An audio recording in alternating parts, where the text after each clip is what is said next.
All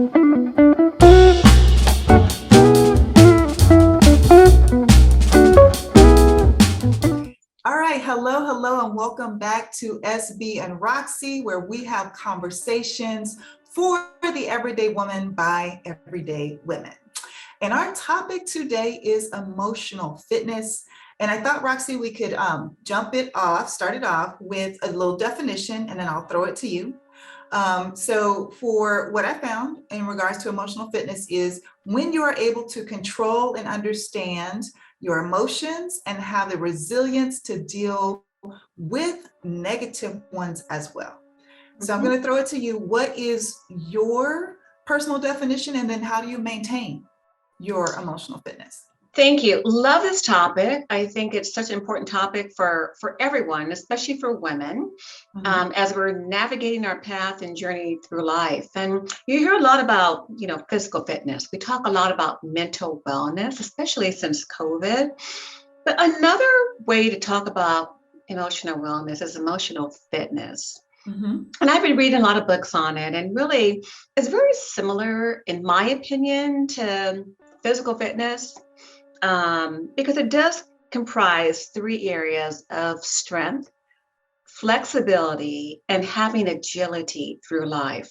Okay. Right? If we break those down further, when we talk about emotional strength, I think of it as strength that's necessary to withstand and remain engaged, right? During those situations that we go through, whether they're intense or mild, without collapsing, without exploding, whether we do it in anger or with tears, or disassociating from them when you're totally withdrawal, right? And that's a safe way and a safe space to deal with situations that occur that require us to have emotional intelligence. I believe it also is comprised of emotional flexibility. And I think of that as kind of having a broad spectrum of emotional tools and ways to respond in a variety of emotional situations. And you only can have those tools and resources if you train for them, if you study and have awareness of where you are, how you tend to react, and then how do you want to be perceived, right? How do you want to be perceived, your reaction to be? So when you decide that, then you can have tools in place and resources so that it's really an automatic response. And you're not thinking too much about it. And then when we talk about flexibility as well, it's really about, to me, protecting yourself, right? From loved ones, from those who are intending to do you harm or ill will, or even to be tender, when you're contacting someone who's in need, with an appropriate level of response where you're not being vulnerable or taken advantage of. What are your thoughts? Okay. I want to hit on that protection that you mentioned. This is, setting your boundaries with people and in situations. And then also one key thing, which I talk about in totally different workshop, is the ability to say no.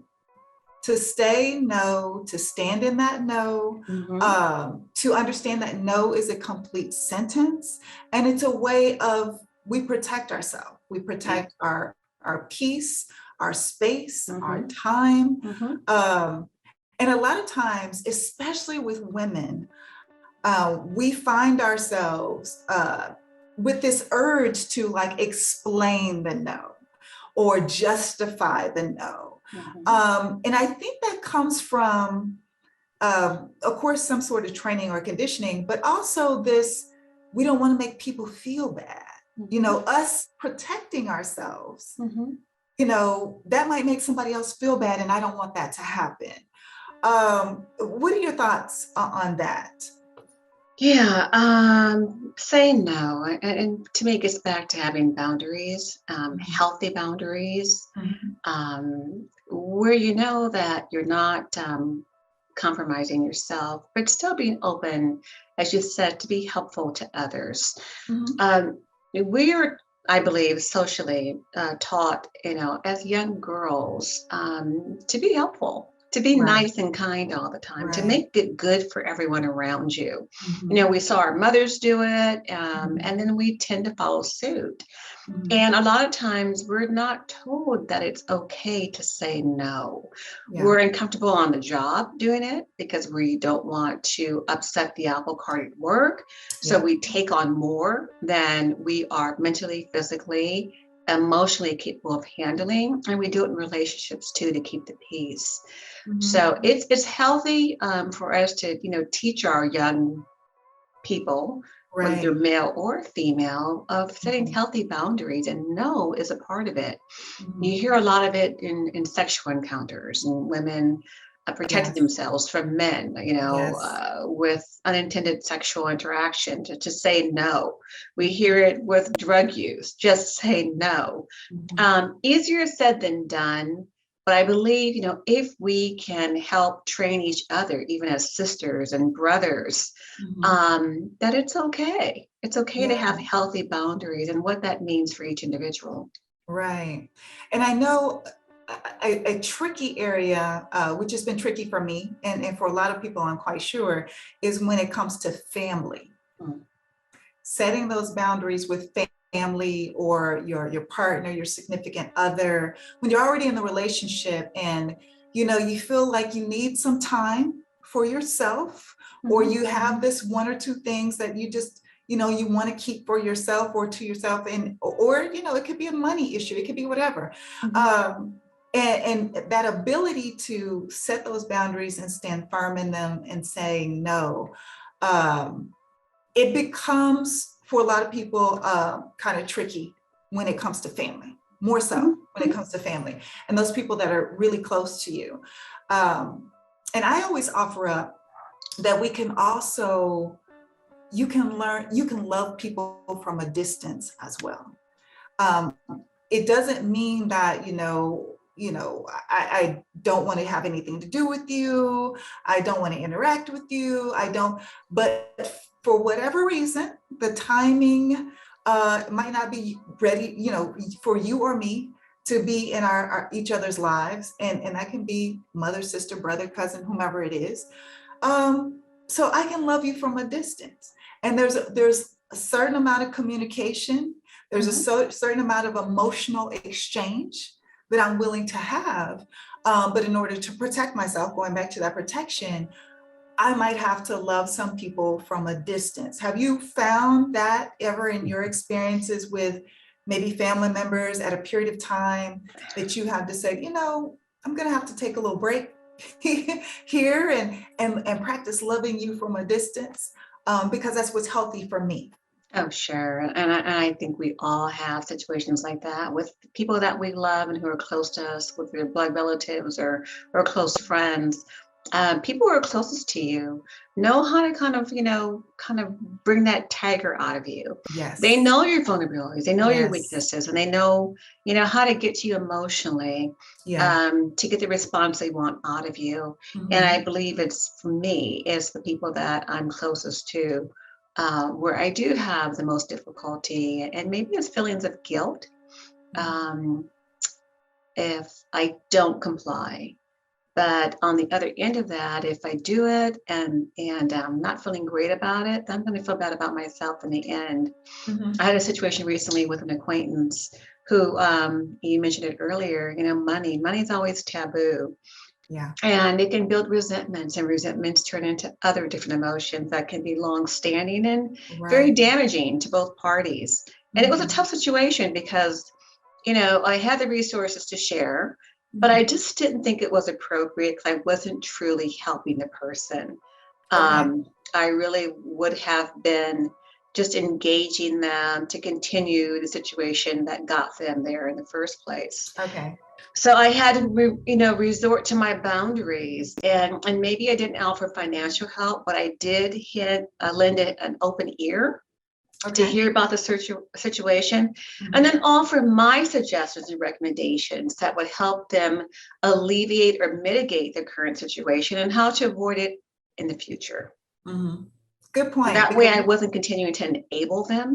But I really felt that I was Exactly. helping for the long term. Exactly. That's what I was Mm, going to say, because you don't want to become an enabler. That's a right. great point as well. Hmm. So I was also looking at the 7 traits of an emotionally fit person. And with those 7 traits are, one is self-awareness, Hmm.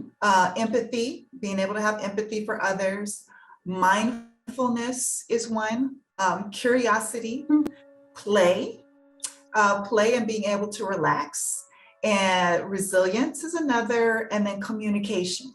And just how you were saying, you were able to offer that, lend your ear for them to talk, and offer some solutions for them to help to work out their own situation in Hmm. that communication. But my question to you is, do you just struggle with any of these, or are you a work in progress on any of these? Because I am Well, for sure, but go yeah, ahead. great question. Thank you. Thank you for the 7 traits. And I think for me, fortunately, I have been investing in myself and, being the best version of myself for many years now. And self-awareness was a weakness of mine. Yeah. When you talk about the emotional intelligence, Mhm. there's a great book too that I recommend called Emotional Intelligence by Larry Bossidy. Phenomenal book that really walks you through your leading characteristics and areas where perhaps you may be more weak in emotional intelligence, and self-awareness is one of them. And as much as we think we know ourselves so well, it's again, how do others perceive us? And Yes. that book in particular, and the inventories contained in surveys in the book, enabled me to find areas where I was able to improve on my self-awareness, but always an area to focus on. And again, importance of your impact on others around you, and how you're perceived as well. You may Mhm. think that you're a phenomenal person and so smart and so well spoken, but maybe you're not coming across that way to those around you. Mhm. That's having self-awareness, but you got to be willing to listen to others, Right. to do an honest self-reflection, Uh-huh. maybe a lot of writing too Yes. about yourself, and asking someone close to you, hey, where do you think I am in this area? Uh-huh. You know me well. What are some areas I can improve on? That's one area too. So you talked about play and being playful. That's another area that I have to work on because I'm so serious. I'm always so focused on getting the Guilty. job done and getting it on time and what's next, because I'm type A, that I Mhm. don't take time to like smell the roses and Mhm. play. Mhm. And I think to have that normal balance in life, yeah, we can work hard to be type A, but we got to be type A also about taking time for ourselves, for Yes. rejuvenation, for reflection, and just downtime. More Yes. vacation is important too. So those are two Yes. areas that of the 7 traits you spoke of that stood out to me. Yes. Great point, and that's the one I'm guilty of. The play and being able to relax, because Mm-hmm. I'm, on that hamster wheel, and then when it slows down, I do start to feel a little uncomfortable, like I'm Mm-hmm. supposed to be doing something. Mm-hmm. And I have to get out of that. Yeah. And it's really a push for me to get out of that. Like, I said, even during COVID, I said, this is the perfect opportunity, which COVID did force me to slow down. It did. Mm-hmm. Mm-hmm. But even then, I was like, oh, you know what? I'm going to get in a good habit. I already had my fitness routine down, but I said, I'm going to get in the habit of like taking a nap every day, Mm-hmm. just to get more sleep. And that's, part of your health and fitness as well. Sure. I never did that. I never did it because I felt like, oh no, I should be doing something. If Mm-hmm. it's, cleaning or getting rid of things or taking this time, this opportunity, instead of just relaxing for a bit and not feeling guilty about it or not feeling like I have to be doing something. Mm-hmm. Mm-hmm. Um, I just recently, I would probably say in the past 3 years, got in the habit of not taking my laptop or not taking work on vacations, Mm-hmm. because I would always think, oh, I'm going to have some downtime, so I might as well be doing this. No, take the downtime. that's what the vacation is all about. Yeah. So really, it has been a push for me the last 3 years. I'm like, no, don't take any, other than your phone, you're going to take, of course, Mhm, but mhm, don't take anything else, no mhm, mhm. documents, no papers, no nothing, Yeah, because the vacation is for relaxation time. yeah. And you brought up another point, the type A personality, right? So I teach this in psychology, and I'm going to give credit where it's due. Doctors Meyer, Friedman, and Ray Rosman came up with this theory. So their theory, in regards to personality types and how we deal with situations, Mhm, our emotional state is changed according to our personality type. And then there's certain personality types, because of the way we do or the lack thereof of dealing with our emotions, it manifests itself in physical ways for us. So for the type A personality, the person that's always busy, always on the phone, always on that hamster wheel, like you and I, and mhm. we are more prone to high blood pressure and heart disease. And then your type C personality type, that person that holds things in, that does not process their emotions, does not release any type of anger. I have a very close friend. She is what do you call it? Oh, I can't think of the term right now, but it's when you are passive aggressive, very passive aggressive. So she holds a lot in. And Mhm, I've told her, time and time, I said that over time, that's going to manifest itself for you physically in different physical ways. mhm, She does have colds often. She's had the mhm, pneumonia. mhm. And here recently she told me, oh, I forgot to tell you I had an ulcer. And I was like, are you kidding me? Um, and we've had this Ah, conversation so many different times, but that type B person, for everybody out there that's listening, those people have a higher incidence of cancer. mhm. And when they do, if they do end up having cancer, the cancerous cells are thicker. So it's harder for them to get rid of the cancer. Mhm, mhm. So processing our emotions and really living in those emotions and expressing those emotions are not only important for us mentally, but physically as well. They can be so detrimental to us, depending upon how we process those emotions. So I'll turn it back over to you. Yeah, thank you for Your that, thoughts on SV. And there are so many studies that really touch upon that point of how physical stress does affect the body in so that? many ways. And unfortunately, individuals don't realize it until it's too late, until after the Right, fact, as the disease has progressed. And then right. they think back, I wish I should have, could have. You talked about that type A and not taking work on vacation with you. And that's something that I still struggle with. And maybe Mhm. it's out of fear. Maybe it's getting back to what we talked about not being able to say no, about boundaries. And I was on Yeah. vacation recently and took my laptop. I did not open it, I'm proud to say, but I did Oh, have it good. with me just in case. Yeah.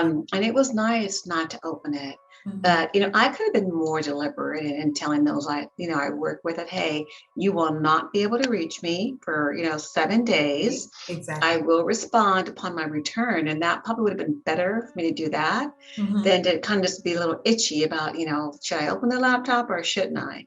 So Mhm. yeah, getting back to that, just saying no and having healthy boundaries. Okay. Okay. Mhm. So in what areas are you good at maintaining your emotional fitness? Hmm. I try and practice it in all areas of life. Mhm. It's on a daily basis. Mhm. um, of that awareness and some of the things that I do every day is I meditate in the morning. Yeah. I pray throughout the day, Mhm. and taking time to breathe, as you mentioned, does Yes. help to maintain my focus on what's important and what's not. One thing that I do religiously is I keep lists.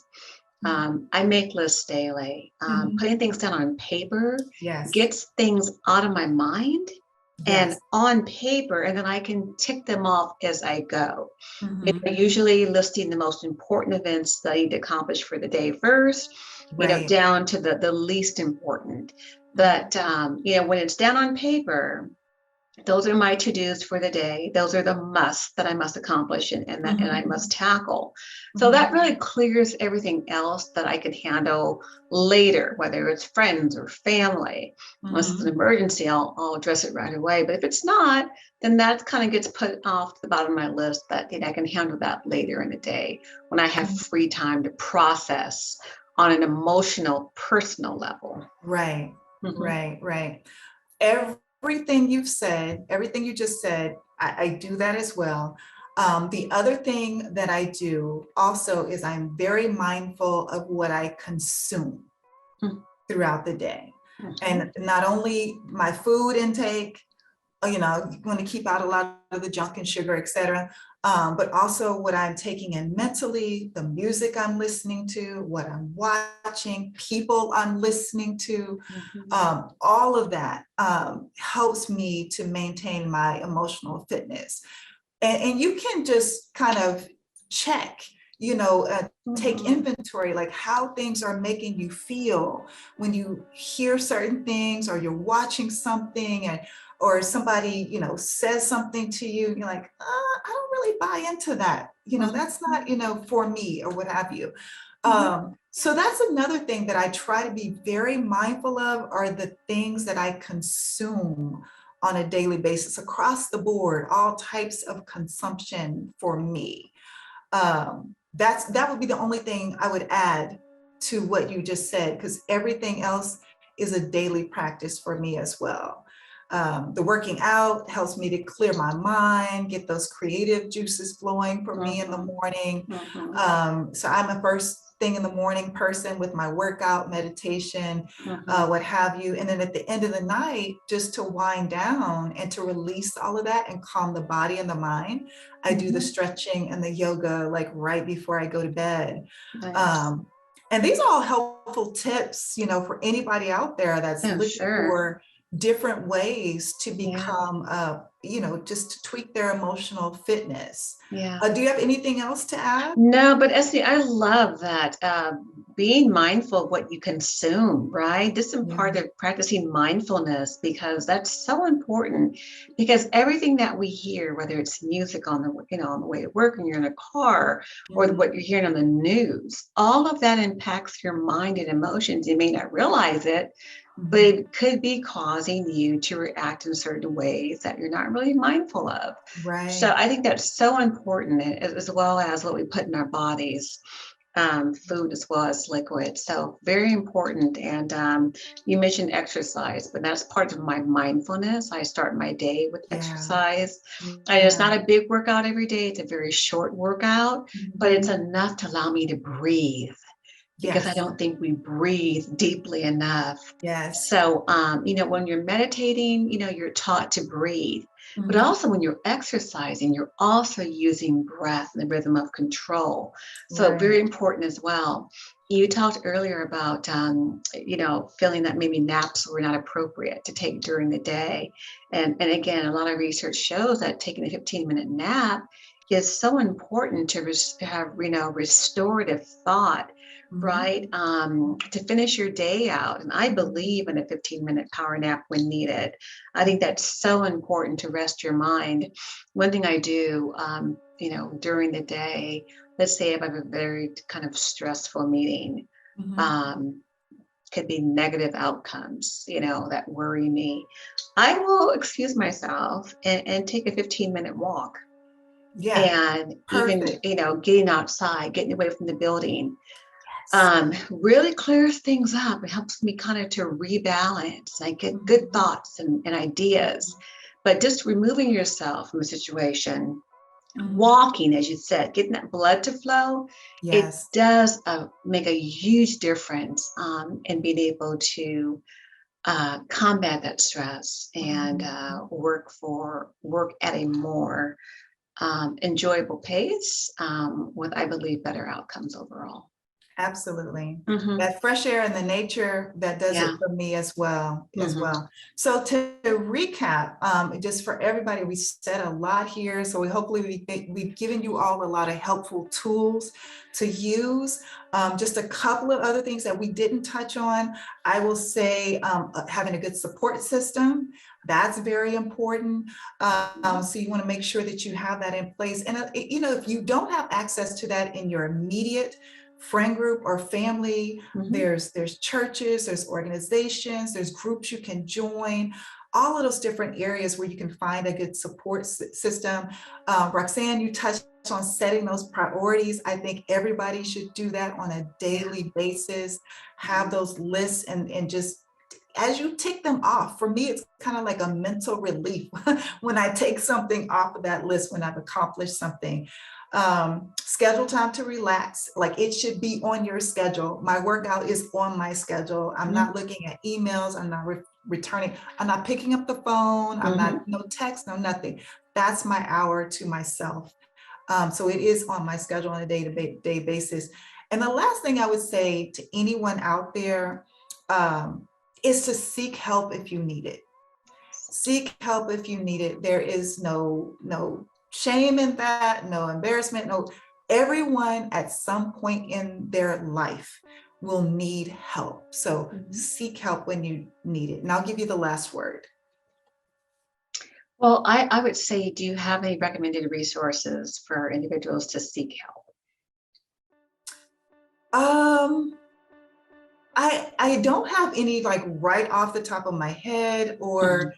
it depends on, help in which area, whatever area that you Mhm. need it. Mhm. But I definitely would say that I recommend therapy. Mhm. If there's something that's women specific or male specific that you want to, connect to different groups, there are groups out there that are more gender based that you can find, or even non-conforming that you can find.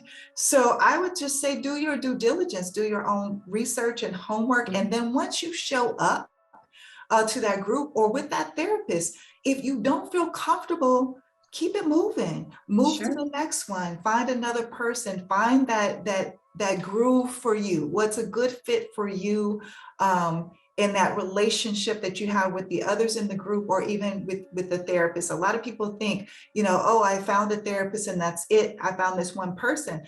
But Mhm. sometimes you have to go through a couple of people until you find that one that you really mesh with, that you really gel with, and that you feel like you can make some progress with.